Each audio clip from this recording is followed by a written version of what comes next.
the minutes. We have, do I need to start over? Sure. Are these the minutes? No, that's something else. Something else, okay. So we need approval of the minutes. And Ron, have your name on that. We have two sets. We have the ones from December 9th and ones from May 5th. In December 9th, because there wasn't a quorum there, or? Was there a quorum? No, we had a quorum. There was a quorum, barely. Okay. I don't have copies here, but they're fine. I didn't print them out. Okay, that's fine. Did you read them at all? No. Oh, I didn't. okay, I bet you have. I'll take your word for it. So do I have, anyone have a motion to approve the minutes? I'm looking to approve the minutes So May 5th then, December from May 5th and December 9th. 9th. Anybody Yeah, second? I'll second. I read them and they looked fine, so. Okay, follow-up items. We still have a member vacancy. And so Tyler put together some great flyers, so I'm looking for people to post these any place you can find. I'm taking one to post at Hope Village and one to post at the Canby Adult Center. So I'm taking two. And I can send them out to everybody in an email, so that way you guys have them in digital form too. Yeah. And if you guys need me to print more, just let me If know. you wanted some printed ones, A digital version would be great. Okay. I'm still trying to recruit the people that own the warehouse. okay. Yeah, that's great. They're great people. I wonder if they're at a point where they would want to. They're still working heavy in their business, or Yeah. they're handing it off more. So how many positions do we have? Well, one, but Heather hasn't been here now for a while, and so would not be, What was your scoop on that? Did you have a conversation with her at a chamber meeting? She had mentioned that she was interested and she had some conflicts and would Yeah. be at the next one, so. I reached out to her to remind her of this meeting last week on social media, Oh, nice. and I didn't get anything back. Okay. So I gave her kind of an out if she wanted to step down, you Yeah. know, if she's too busy or whatever. Right. But I also encouraged her to come if she's still interested. Right. and Doug, your membership, have you talked to Teresa about that? So that's Yeah. squared away, because you expire at the end of this month, so. Okay, thanks. I'm trying to remember how long it's been, It's been a long time. 2017, 2016. 10 years, Yeah, maybe, getting close. I'll ask. Okay, design review training. I still have to come back to you all with that. That's my bad. Holly Street, City Hall, National Register upgrade. The only thing I'm gonna say about that is it's a heck of a lot of work. I'm gonna do my best to get it all done by July 1st. I may have to just back off the July 1st date. I may not have enough time to get it done. I do have an example of one from Coos Bay. It's 84 pages. That was not a positive thing for me to see, but yeah. State Commission meetings. Tyler has confirmed up, I think, all of the rooms, so we're good there. Oregon Heritage is taking care of their motel. I think they're gonna do Motel 6, which is. That's what they said they were gonna work for. Yeah. That's okay, The one here. you know, I've had actual relatives stay there who said it wasn't bad. Okay. So, it's okay. It's their choice. And then I put together a list of the tours and sent it to Curry. And so apparently they're having another meeting and they're going to assign somebody to actually work with me on the tours. We've given them the cemeteries, the Depot Museum, maybe the Clackamas County Fairgrounds, because that is an Oregon Heritage Tradition event. I haven't talked to anybody at the fairgrounds yet, so I need to talk to somebody there. We have the downtown tours.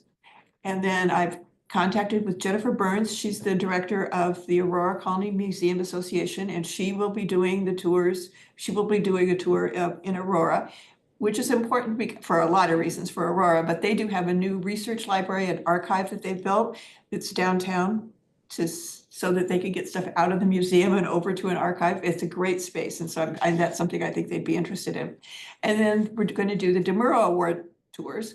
So I'm hoping that we'll be able to get inside each of the buildings, because then those will be special because of get inside. And I told them that they would need to have vans probably, because you can't park outside your house. I mean, you've got to come in and you only have so many parking spaces and Actually on the road, along the road, there's ditches. no, they're flat.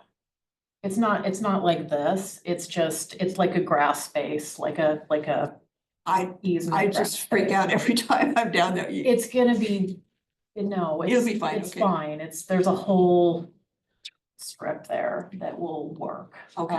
It's people, unfortunately, people park there all the time. Okay, because Mark Prairie is, same thing. It's Yeah, country road, ditches, I mean, like no, it's not. 3 I feet think deep it'll on be- each side, yeah. So, okay, good. So that is marching along. October 16th, that's when the tours are. And so I'm telling you all this because I'm going to need people to help me do tours. I can only do one tour at a time. So Tyler and your boss maybe. Yeah, Well, I think I'm seeing her tomorrow night, so I might recruit her. So tell me the dates on that again? October 16th and 17th. So Okay. it's a Wednesday and a Thursday. And the tour would be on the 16th, the afternoon of the 16th. And we'll try and do them so that, yeah, so that we won't have, like if we've got 20 people doing the Demuro Award tour, we'll try and do it so that you start at different places. And so you might have 2 groups come through, Okay, but you wouldn't have 20 people. I'm trying to limit every one of them to 10 to 12 people. Project work plan, let me pass out the updated one. And we'll just walk through this pretty quickly.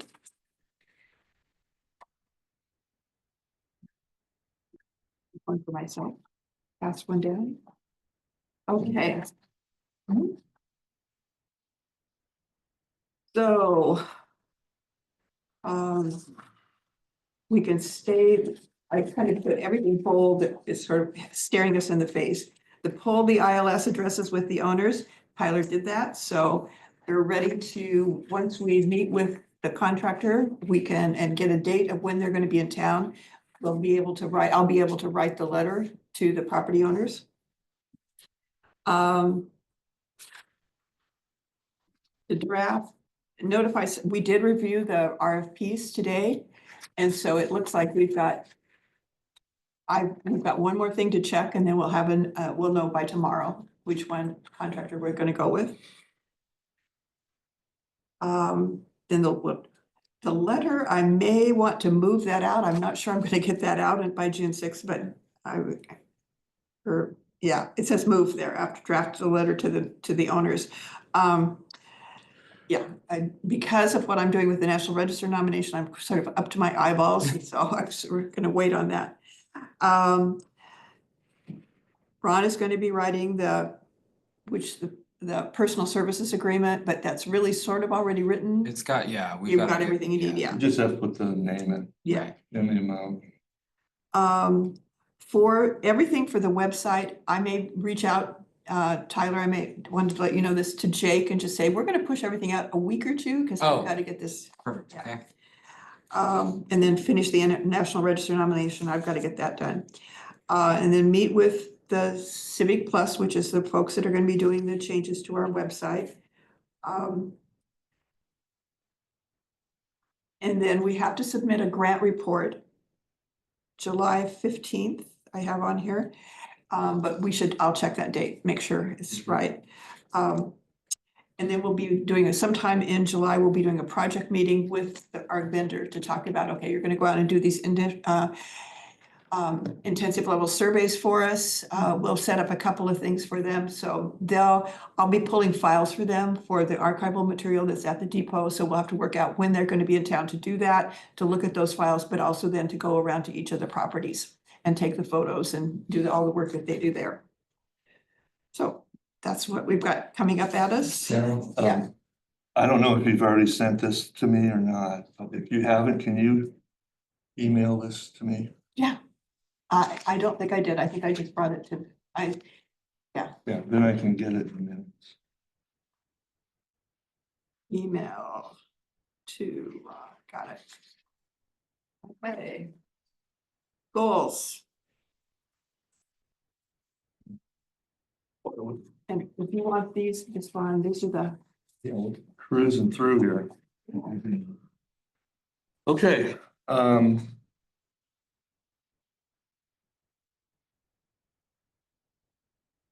Right, I thought maybe since it's been a month and I don't remember everything. I don't even remember what I had for breakfast, so Yeah. maybe we'll do a little summary. And Olivia wasn't here, so might be good to just go through some things. And you can pass this around to everybody. So over on the window is the original artwork. Thank you. And the middle panel represents Olivia's goals. So we went through around the table, we each generated a goal. And then we came with 3 to 5 goals and we ended up with 10. And then we used the dots to vote. And then after we voted, there were some things that seemed to go together. So in the sheet that I just passed out, that is how it's organized. So under the proposed goals, you see increased number of designated properties, and under that were 2 other things. And then complete short-term tasks that are in the historic preservation plan, and there were a couple things under that. And I'm going to get into these in a little more detail. There were a couple items that received no votes. The 4-8 financial building is an urban renewal project, so it's not under the jurisdiction of this group, so that no votes. It's gonna happen, but not because of us. And then That was the repairing Facade. of the facade. It was just repair work, right? Nothing Right. Yeah. Major, but your intention was to support him in his efforts to get a grant for that? No, no, Oh. I was only going to, he was asking for facade money and that comes from the city. And Oh, gotcha. it's out of the Okay. urban renewal budget. Okay. And so I only testify, actually, I'm kind of, I look at all of I'm a part of the review committee that looks at them in comments. But I would have objected if there was anything that was going to detract from the historic value of the property. Okay. But he wasn't detracting. It was all out of sight. It was all repair. It was all minor. So, Great. Okay. so I didn't even go to the meeting. Yeah, yeah. this. And it did get approved, didn't it? Mhm. Yeah, yeah. I didn't think there was gonna, I mean, everybody was pretty much really positive about it in all the comments you got, right? I'm really impressed with these really large thick notes. Anybody else? Like, Mhm. this is amazing to me. Cool, isn't it? Yeah. Okay, so we'll go through this in a little more detail and have some brainstorming, if that's okay. So the increase the number of designated properties. We obviously support the Holly Street and that's underway. Revisit the Night House, and I thought we could list other things that steps or things that we wanted to address. Well, there's some things, I think in the short term, I didn't bring it with me, historic preservation plan around outreach to property owners that have been classified as reconnaissance level, as either the property is eligible special or eligible contributing. So that's really something we should be doing every time we have an intensive level survey or a reconnaissance level survey. We should be reaching out to those folks to see if they're interested at all in getting information on being designated. Okay, we're gonna go through the And I would, short term, Yeah. another sheet here in a minute. but this is the one that really fits under the increase number. And I think it's important just to note that Holly Street is designated and Night House is designated. This is just a matter of upgrading the city hall and keeping the Night House. We don't want to lose it. Okay. Anything else we should be thinking about? I'm thinking. Okay, it's not the end of the world. You won't be impressed with these sheets. We have these big. Oh. So short-term tasks. First thing that has to happen is I have to go through all the short-term tasks and say, what have we completed? prior years. Pass these out. Well, that's what I wanted to ask. How do you want to go through this? It's quite a long list. Should we, because it's for educational value, I don't know how these were disposed of and if they're still open. So should we maybe schedule a time at the next meeting to go through 5 or 6 or, and then just chunk right through until we get to the end, and then as we, for each one that's completed, you can say, here's what was done, so we all know it was completed, how it was completed. And then if it's not, if the work remains on it, maybe we can look for volunteers, who do we need? To take the lead, That's good, I like that. would that work? That work for everybody? Our next meeting is in August. Okay. So we're not looking to make decisions on this tonight. We'll have that on the agenda. Carol, can you just include that? I want to write that down.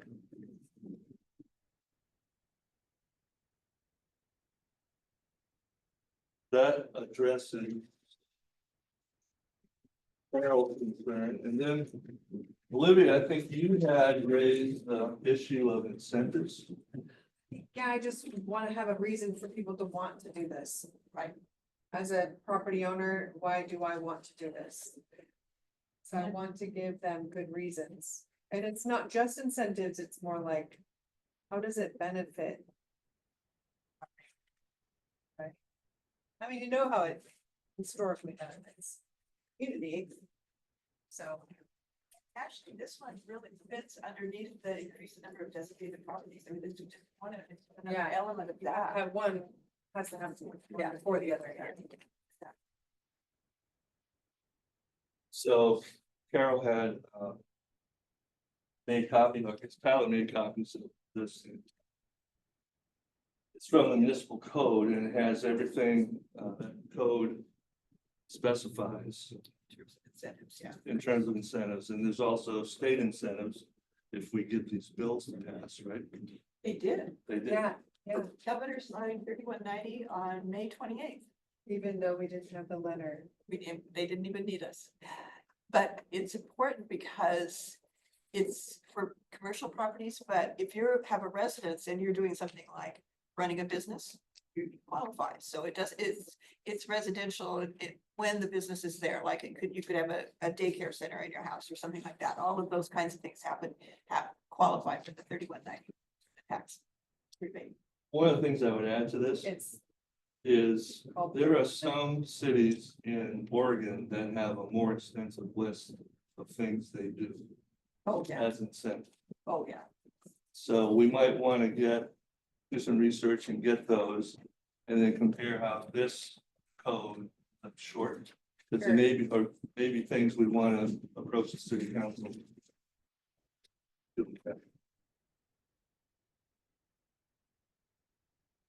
One of the other things mentioned was how do we get a full board? And we just talked about recruitment. And I think the thing is, everybody has a responsibility to help find people. And then the training you addressed that you're still working on, finding some training. That might be appropriate. But also doing these little mini food tutorials too. So it's training that I'm looking at is for designation, design review. Is there training you're aware of that other cities do that we could just, Well, I've got the one from that SHPO has done, and I've got one from Colorado, so I'm gonna take a look at both. I've only looked at one, but the SHPO's done it. SHPO one, our SHPO talks about the Secretary of Interior standards, which is important to know, but how do you apply those? And that's what we do when we're sitting in a public hearing, is we're applying that criteria. so what would the next steps be here? Carol, get her act together.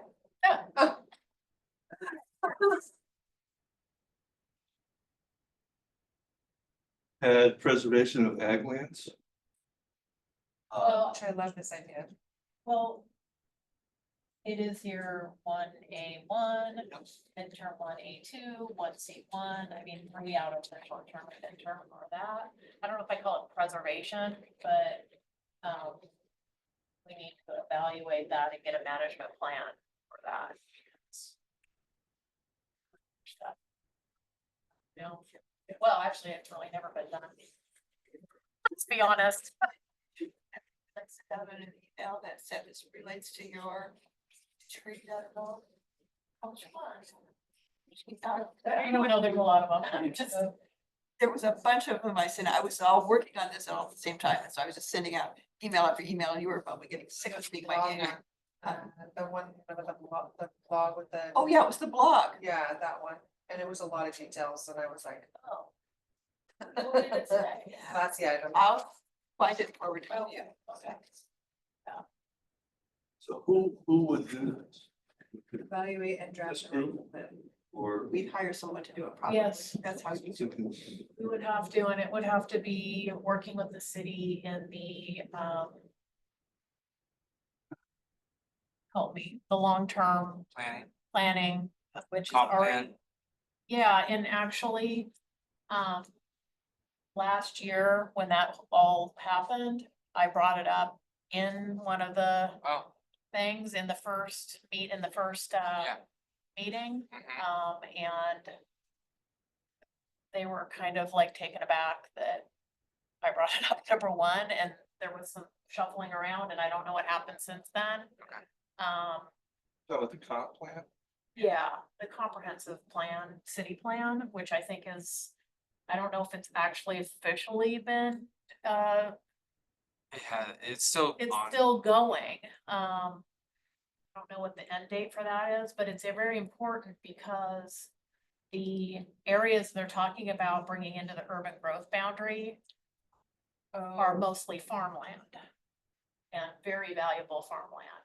So I understand that it's up to each property owner to decide what they want to do with their property, but we're talking about putting industrial park over, mainly east of town and some other areas as well. So we just need to think about, I think, how we approach that. I know we're beholden by the state to have a certain amount of land for each thing for growth, but I don't know if we're hearkening to the preservation plan when we think about that stuff. And Carol's point, I mean, we've never officially evaluated those lands for either historical stuff or just the value of the land itself as agriculture and preserving that as a small town.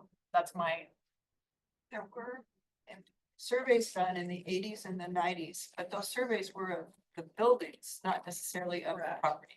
correct, and that's, I can't remember 90, I remember the first, it was 1996, I think is when the first industrial Yeah. park, it was around there. Yeah. When the first industrial right. park over there was voted on, and there was, I mean, it was just kind of like a wand waved over at that time. Yeah. And nobody thought much of it, but now that's been sitting for a long time, and I think it does mention in our historic preservation plan the lack of anybody looking at that since literally the late 80s. In fact, there's even, I think, in the preservation plan, a note about doing an evaluation of that area. Correct. Yeah. Correct. So it's just something that comes up a lot here. And I think we need to think about how we're gonna do that. Unfortunately, we're kind of up against I had another hand on that, Brenda. on the timing. topic. The single page, right? Yeah, one day. Would a presentation by someone from planning to kind of give an update on where the comp plan is? Because my understanding is a big map.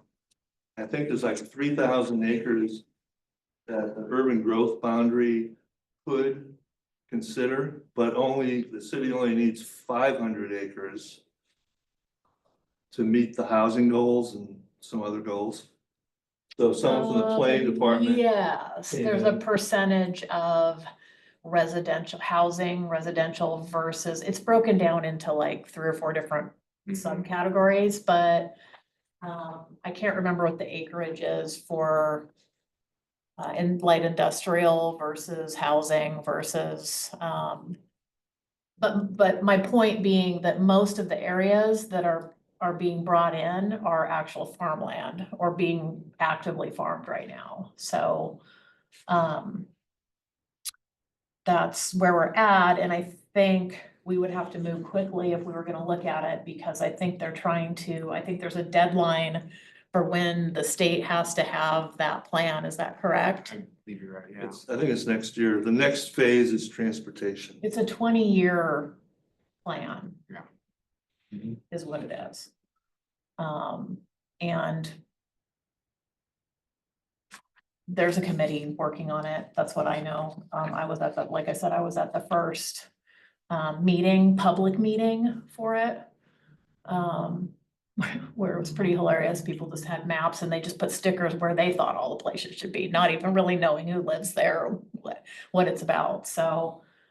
Should we have an update from the planning department? That would be great. I mean, I'd love to hear where they're at. I didn't get to go to the second meeting. I went to one of the meetings downstairs as well, the open hearing. I would like to see how they're looking at this and thinking about it. I had an email conversation with Don about, and he mentioned to me that they were going to have another open house and I think give another update. But it was like February, March, and it didn't happen. I don't think, I think there's one coming up. I think that one might have gotten canceled because of the weather. yeah, Oh, And so I think the next one is coming up here pretty shortly. So I'm gonna double check that date, and maybe that's something that the HLC could attend. Yeah. And get more information as Yeah, well. I usually get a card in the mail for that and I haven't seen one since Yeah. very early this I spring. wanna say it's in August, but Yeah. yeah.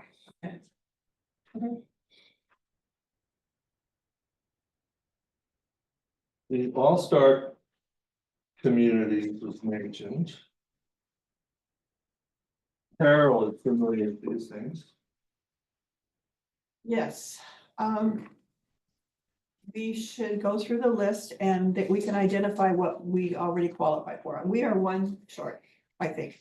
That doesn't mean that we can't find a way to get the one that we're short. There's like a total of, let's say, 30 criteria and you've got to meet 18. And we meet 17 of the criteria. The biggest chunk of, I mean, it's a whole lot of documentation work because you can identify and say, yeah, we do this, but you have to show, it's just like a grant. You've got to demonstrate that here are the photos of what we've done. Or it's more like a grant report, I guess. Here's what we have, and here's examples that show that we do this every year or whatever. So, but that's the first step. It's a lot We of good work. on that?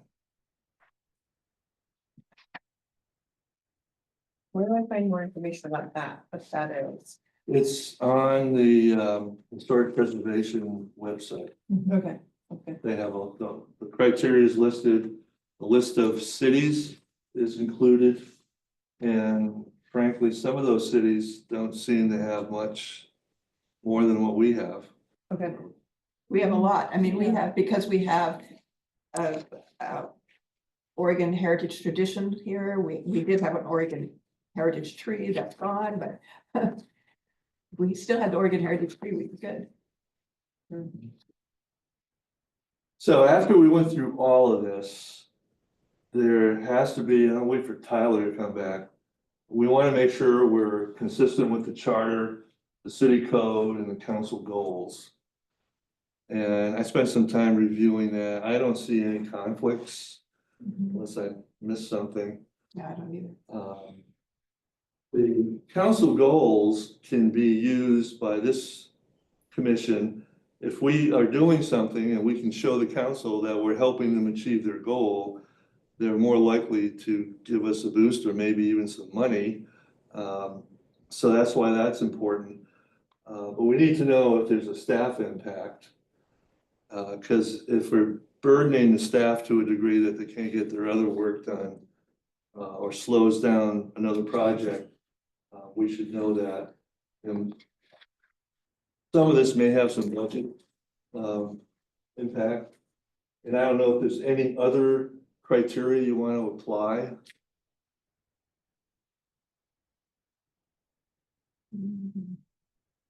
Otherwise, these goals can get endorsed by us. I want to go back to,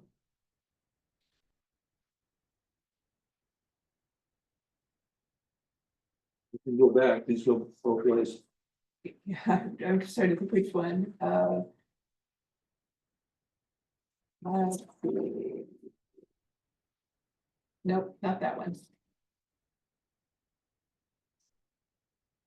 No. Maybe it doesn't fit anywhere. but- Oh, we can make it fit. Oh, okay, I think it can fit here, full board, train board. I think it's important, one of the things that helps us build, to keep the board full, the seats full, is when we're partnering with other organizations, so on some of our projects. And so I think that's one of the things that I think is important. We've done that in the past where we've, for the Women's Heritage Trail Project, we partnered with Kiwanis, the school district, also the library. I mean, we have like about 4 or 5 partners on that one. So that helps us. And I also think,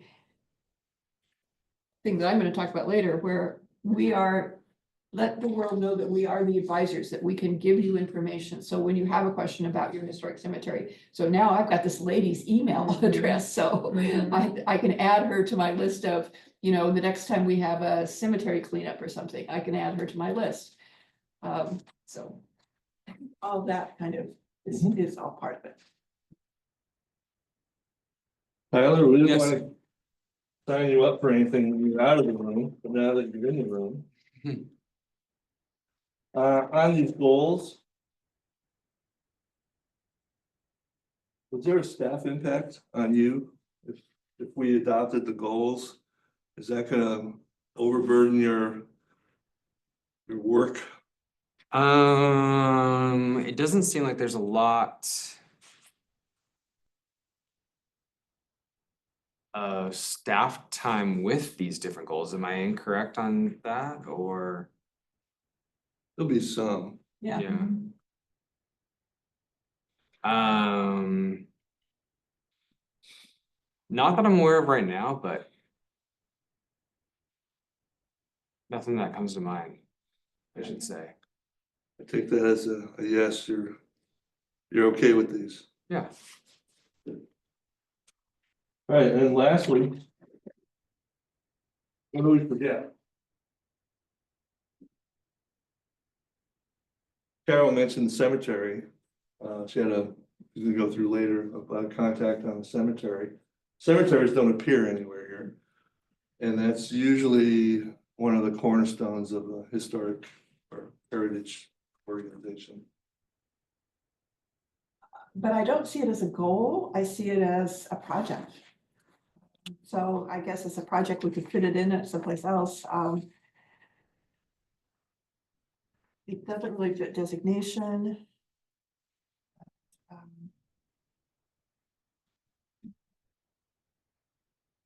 It's a good way to have a social media presence, because usually we go out and ask for volunteers, we take photos after, during, and so then those get posted on social media. So it's another way to attract, build community support.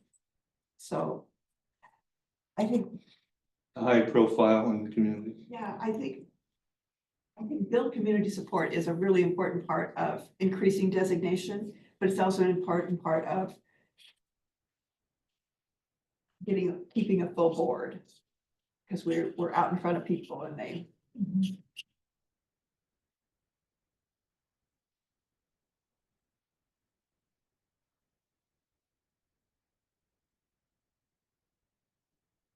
It's another great way to involve other organizations. We've always had other people like Kiwanis or Canby Area Beautification have always been participants with this. Rotary was too, so. Okay. Are we comfortable with the goals? Yeah. Good. Okay, well. That's all I have. Thank you. Thank you. It's a lot of great work.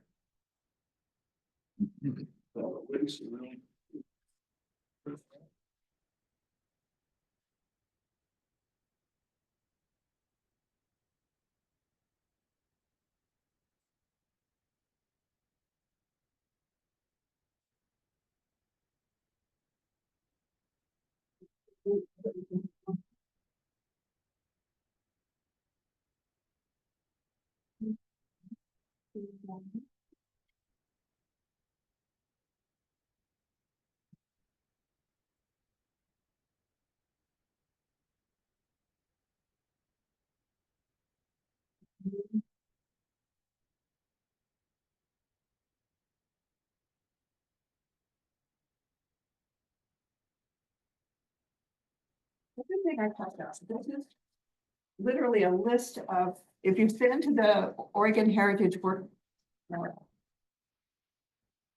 Email. Internet site.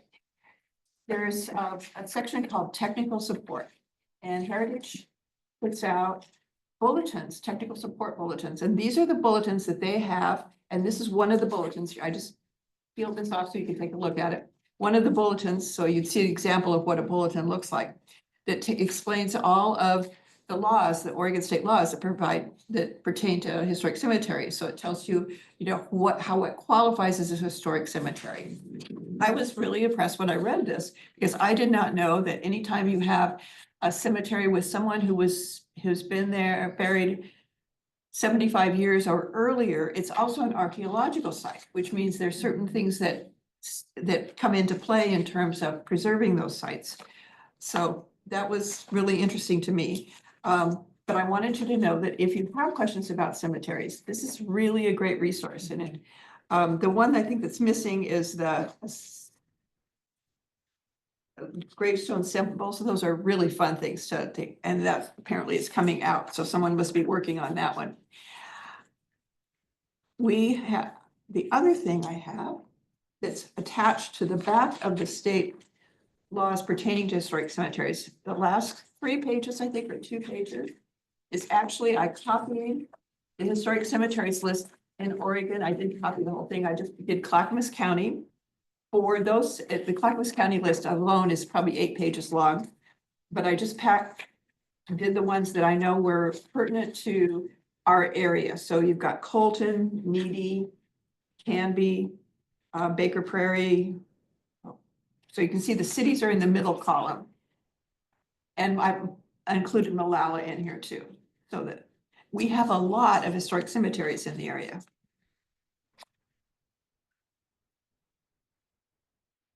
Then Tyler is going to get one of these for each of you. So this is the information about Baker Prairie Cemetery. We did, after we did the cleanup and finished it, we did a kind of a rededication ceremony. So the mayor was there, the pitch pipers were there. We had some students from Lee School were there, and they did I can't even remember what they did. I think they wrote something for us. And so they did a presentation, and we had the descendants of one of the pioneers that's buried in Baker Prairie Cemetery. And so this just is I'll just pass this around. Yeah. Take a look at it. But cemeteries have lots of cool stories. Probably the coolest story about Baker Prairie Cemetery is, I don't know if you all remember, back in the 90s, I think it was, at the Oregon State Hospital, they discovered these canisters that were in the basement that had remains in them. So people who had died while they were at the Oregon State Hospital and nobody could find the family, they just stored them in the basement in a canister. And so we had a Canby descendant who was stored there. It was one of Philander Lee's granddaughters. And the family found out about it when the state came out and said this granddaughter had been not at the state hospital, she'd been at Fairview, which Fairview was for, I think, children and young adults. Yeah. I don't remember, I remember where Fairbury was, because I lived in Salem for a while, but. So she had died while she was in state custody, and so she was in the canister there, and so the relatives were able to get the canister. And they worked with the city because Baker Prairie Cemetery is no longer an active cemetery, it's full. And so, but there was still a plot available, and Philander Lee's family has a big plot there right in the middle.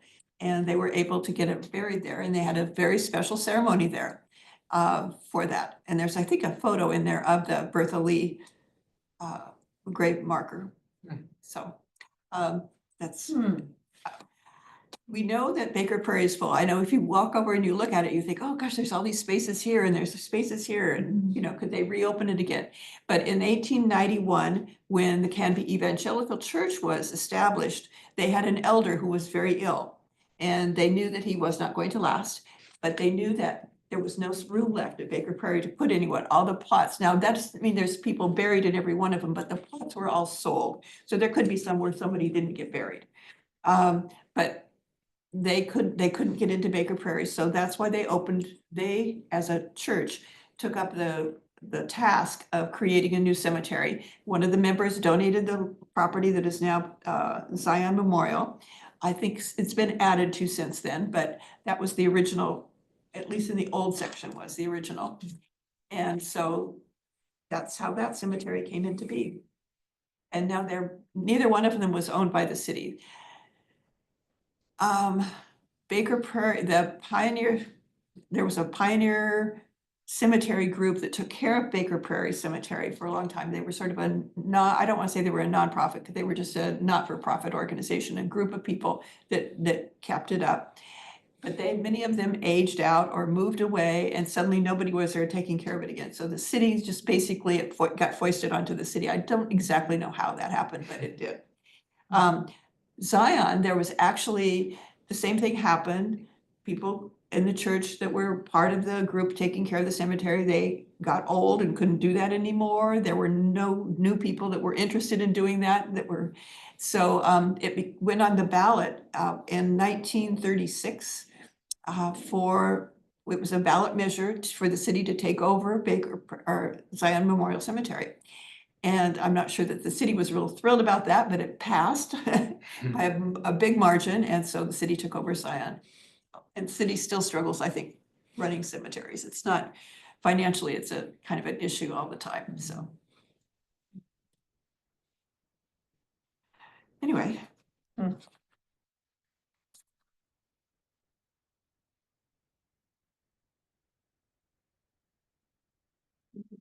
That's something I've never known, and I've been to the cemetery multiple times, so it's Baker Prairie?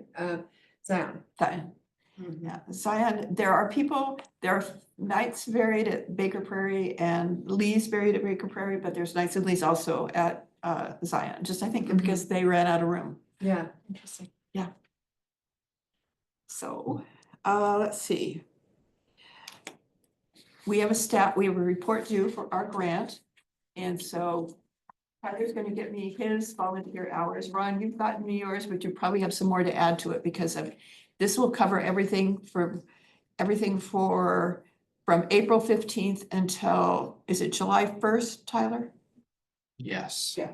So anything that you're doing, I need that for the report to put in. So, and that goes in July 15th anyway.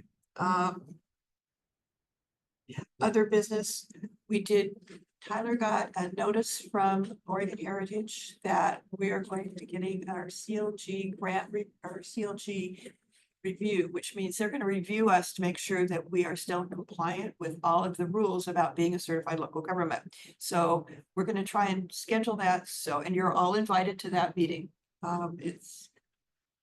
You don't have to do anything to be there, but it's just a way to learn about what it takes to be a certified local government. Typically, the SHPO staff or several SHPO staffers come to town and they walk us through, what they're looking for. They have already read our code because our code is a big portion of what keeps us compliant. And then they'll talk to us about who's on our board. Do we meet some of the member requirements for the board? there's just different things, so. And they usually have suggestions about things that they think we should be doing, which is usually very helpful. That's one of the reasons we did a historic preservation plan is the 2017 review. That was the suggestion that they made. And that it was their suggestion that we get a student member on the board too. What's the status of that? Uh, Oh, next year, we're gonna do it next fall. it's not gonna happen That's right, now, yeah. Yeah, I did talk to Chris. Are we sure Chris Banks is the best, he's the history teacher? Yeah. And he can have a history of being a little bit like. Like. That's great. Sue, yeah, but I'm also working with Sue Winter too, so she's great. Oh, yeah, Sue's great. Yeah. Okay, When is this meeting you were mentioning? when is it, Yeah, the, Tyler's gonna work that out. Yeah, once I get a date, I'll let everybody know and go from there. How often is that reviewed? 4 years. So there was one in 2017, that was our first review, because we were authorized in 2013, so we passed whatever we had to pass then. And then 2017, then the last one was 2021, so this is 2025, so it's time for the 4 years. Do you know how long it took? It's an hour max, Okay. maybe. Would it be of interest if I tried to correlate it to the same day as an HLC meeting? So that way it maybe was the hour before, Sure. just had a longer evening. That way people could attend if they wanted to and then head to the HLC meeting right afterwards. Just do it right here. I'll try and correlate it so it all works out with that, but see. That's everything I have. Those of you that weren't, that didn't come to the Mark Prairie Historical Society open house was terrific. There was a big crowd. They probably had 150 people there. It was a lovely day. And our new Chamber of Commerce Executive Director was there, which was really cool. Who was that? Shatrine. What's Shatrine's last name? It's slipped my, it's not Drake, is it? Shrink. It could be, it could be. I think it's that, but don't quote me. Yeah. So, yeah, she actually grew up in Aurora and she is, and she's working with the chamber now in West Lynn, right? Yep. Is she the chamber director in West Lynn? Yes, she is. And then, Is it can be kind of a step down for her? well, Westland, I believe, is part-time. Oh, I didn't. Yeah, they don't have a full-time. So, Oh, this is cool. Yeah. Yeah. and I believe she started last week, so. So I want to get over and talk to her and maybe you want to come with me Yeah, to absolutely. talk about the, some of the things that we've got going on. And especially with the Oregon Heritage Group coming here, how do we get the word out to the businesses downtown in particular that, you know, we're gonna be walking up and down with these people that aren't from Canby and. you Right. know, Yeah, Yeah. absolutely. Cool. Yeah. Okay. That's it for me. Anybody have anything else for the good of the order?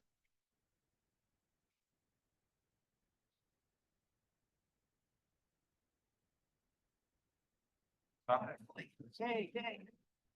Thank you, Tyler.